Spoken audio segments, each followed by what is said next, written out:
दोस्तों, अब कहानी में आने वाला है इतना बड़ा धमाका जिसे देखकर आप दंग रह जाएंगे। मन्नत आखिरकार ऐश्वर्या की घिनौनी सच्चाई को जान लेगी और उसका पर्दाफाश करेगी। अब तक मन्नत अपने पापा अनिरुद्ध से नाराज थी और बार बार ऐश्वर्या के झूठे शब्दों पर भरोसा करती रही। लेकिन सच्चाई धीरे धीरे उसके सामने आने लगी है। शुरुआत में मन्नत को यह यकीन दिलाया गया कि उसके पिता ने ऐश्वर्या के साथ जबरदस्ती की थी। ऐश्वर्या ने अपनी इज्जत का तमाशा बनाते हुए पूरी दुनिया के सामने अनिरुद्ध पर झूठे इल्जाम लगाए और खुद को पीड़िता दिखाने की कोशिश की। इस वजह से मन्नत बार बार खुद को अनचाही और बिन मांगी हुई कहती रही। लेकिन असलियत कुछ और ही है। सच्चाई यह है कि ऐश्वर्या ने सबको धोखा दिया है। उसने सिर्फ अपनी चालाकियों से मन्नत और पूरी फैमिली को उलझाया और अनिरुद्ध को गलत साबित करने की कोशिश की। अनिरुद्ध मासूम था, मगर बार बार उस पर ऐसे झूठे आरोप लगाए गए कि वह बेबस हो गया। यहाँ तक कि पहले भी ऐश्वर्या ने उसे फंसाकर जेल तक भिजवा दिया था।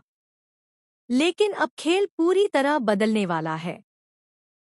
आने वाले धमाकेदार ट्विस्ट में गणपति विसर्जन का मौका होगा, जहां ऐश्वर्या अपनी सच्चाई को छुपाने और खुद को बचाने के लिए फिर से अनिरुद्ध पर हमला करेगी। चाकू से वो अनिरुद्ध को मारने तक की कोशिश करेगी। लेकिन तभी एंट्री होगी मन्नत की, जो अपने पिता की जान बचा लेगी। मन्नत गुस्से में ऐश्वर्या को जोर से धक्का देगी और सबके सामने कहेगी, आप जैसी औरत मैंने आज तक नहीं देखी। आपने अपनी इज्जत का तमाशा बनाकर झूठ और धोखे से सबको बरगलाया है। लेकिन अब मैं आपका असली चेहरा सबके सामने लाकर रहूंगी। आपका पर्दाफाश यहीं होगा। और यहीं से शुरू होगा सबसे बड़ा ड्रामा। कोर्टरूम में ऐश्वर्या का असली चेहरा पूरी दुनिया के सामने आएगा। उसका झूठ, उसकी चालाकियां और उसकी असलियत सबके सामने खुलकर आ जाएगी। अब दर्शक देखेंगे कि कैसे मन्नत अपने पापा को इंसाफ दिलाने के लिए लड़ाई लड़ेगी और ऐश्वर्या को उसके किए की सजा मिलेगी। तो दोस्तों, ये नया प्रोमो सच में कहानी को नए मोड़ पर ले जाने वाला है।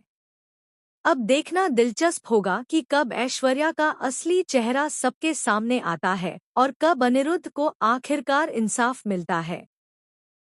अगर आपको भी लगता है कि अब ऐश्वर्या को जेल में होना चाहिए और अनिरुद्ध को अपनी इज्जत वापस मिलनी चाहिए, तो हमें कमेंट करके ज़रूर बताइए। और हाँ, ऐसे ही शॉकिंग ट्विस्ट और लेटेस्ट अपडेट्स के लिए चैनल को सब्सक्राइब करना बिल्कुल मत भूलिए।